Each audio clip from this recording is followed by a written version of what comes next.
Нашиот трети Илинден е грижата за нашите граѓани. И во најдоброто, и во најлошото. Никогаш нема да оставиме некој на сред пат. Само неколку часа по овие зборови на премиерот Зоран Заев се покажа спротивното. Се покажа дека не сите граѓани се еднакви, дека не сите граѓани имаат еднакви услови за живот, а за секој проблем власта секогаш оправдувањето го бара, како што ја нарекуваат сложената тендерска постапка. Така беше со респираторите на стартот на пандемијата, па потоа и со вакцините, а сега истото го гледаме со механизацијата за справување со пожарите кои од воздух е нефункционална во мрак. Сепак можеме да видиме и примери кога тендерите не се проблем за одредени инвестиции, како што беше случајот со обновувањето на возниот парк на владините функционери, за чија намена беа потрошени 5 пати повеќе пари, отколку што е потребно за сервисирање на противпожарната опрема од воздух. За оваа проблематика на социјалните мрежи реагираше пратеникот на ВМРО ДПМН Антонио Милошовски. Немаат 400.000 евра за сервис на противпожарни трактори купени во 2010 година. Имаат речиси 2 милиони евра за лизинг на 45 нови возила за владините функционери.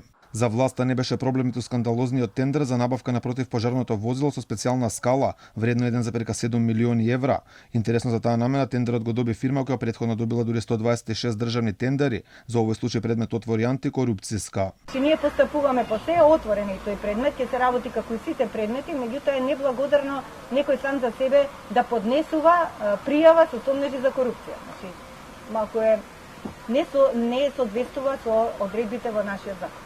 Со корона пандемијата уште еднаш се видоа тендер проблемите на власта, кога е во прашање заштитата на граѓаните, додека речиси секаде беше започната масовната вакцинација. Во март годинава немаше ниту една вакцина во Македонија, но државата си доби тендер скандал со вакцините. Тогаш италијанскиот весник Лаверито објави дека Министерството за здравство склопило договор да набави кинески вакцини преку фантом фирма од Хонг Конг. Станува збор за фирмата Старби, за која не се знае колку вработени има, а нема ниту медицинско ниту фармацевско портфолио. Ова е сосема друго од она што премиерот Зоран Заев го изјавуваше деновиве, дека се работи за компанија блиска до Синохидро, чија компанија мајка е Power China. Со корона пандемијата во Македонија се вида дека проблем е недостатокот на респиратори за дишење, а и тука уште еднаш се покажа тендерскиот проблем. Еден тендер за нивна набавка беше поништен, откако опозицијата обвини дека се работи за криминал.